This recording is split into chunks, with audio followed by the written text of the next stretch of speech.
तो चलिए अब हम जानते हैं शिव के जन्म की असली कहानी। आखिर कौन है उनके माता पिता। श्रीमद् देवी भागवत पुराण में शिव जी के माता पिता और उनके जन्म की बातें बताई गई हैं। यहाँ तक कि इसमें त्रिदेव यानी ब्रह्मा, विष्णु और महेश के जन्म की भी सच्चाई देखने को मिलती है। दरअसल जब हम शिव कहते हैं तो वह निराकार ईश्वर की बात होती है, और जब हम सदाशिव कहते हैं तब ईश्वर महान आत्मा की बात होती है, और जब हम शंकर या महेश कहते हैं तो सती या पार्वती के पति महादेव की बात होती है। बस बहुत से भक्त यह भेद नहीं कर पाते और सभी को समान मानते हैं। अब श्रीमद् देवी महापुराण के अनुसार देखा जाए तो एक बार की बात है, नारद जी ने अपने पिता ब्रह्मा से पूछा कि इस सृष्टि की शुरुआत किसने की है, और साथ ही भगवान शिव, विष्णु और आपके पिता कौन हैं। तब ब्रह्मा ने उत्तर देते हुए कहा कि प्रकृति रूपी माँ दुर्गा और काल सदाशिव उनके माता पिता हैं, और उन्होंने ही त्रिदेव यानी कि ब्रह्मा, विष्णु और शिव की रचना की है।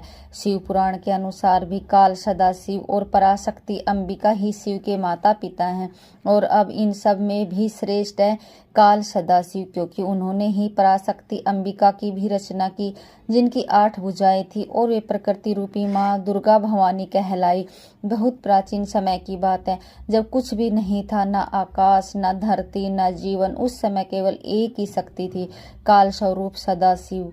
वही आदि परमेश्वर है जिनसे सब कुछ उत्पन्न हुआ। सदाशिव के भीतर ही शक्ति रूप में दुर्गा भी विद्यमान थी। दोनों मिलकर काशी के आनंद वन में विचरण कर रहे थे। एक दिन दोनों के मन में यह विचार आया कि अब इस ब्रह्मांड में कुछ और प्राणियों की रचना की जानी चाहिए ताकि इस सृष्टि का विस्तार हो सके। उन्होंने सोचा कि किसी और पुरुष को पैदा किया जाए जो इस सृष्टि की जिम्मेदारी उठाए, ताकि वे दोनों स्वयं निर्वाण की अवस्था में जा सके, यानी मोक्ष में लीन होकर ध्यान और शांति में स्थित हो सके। इसी उद्देश्य से सदाशिव ने अपने बाएं अंग से भगवान विष्णु को प्रकट किया। इसका मतलब यह है कि उन्होंने अपने शरीर के एक हिस्से से विष्णु को जन्म दिया। इसके बाद सदाशिव और दुर्गा ने एक और सृजन की योजना बनाई, और वह था ब्रह्मा जी का जन्म।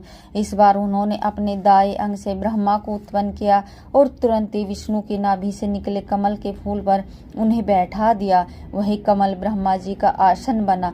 अब जब ब्रह्मा जी उस कमल से उत्पन्न हुए तो उन्होंने सृष्टि निर्माण का कार्य अपने हाथ में ले लिया। लेकिन एक समय ऐसा आया जब ब्रह्मा और विष्णु के बीच यह विवाद हो गया कि उन दोनों में कौन श्रेष्ठ है, कौन सर्वोच्च है।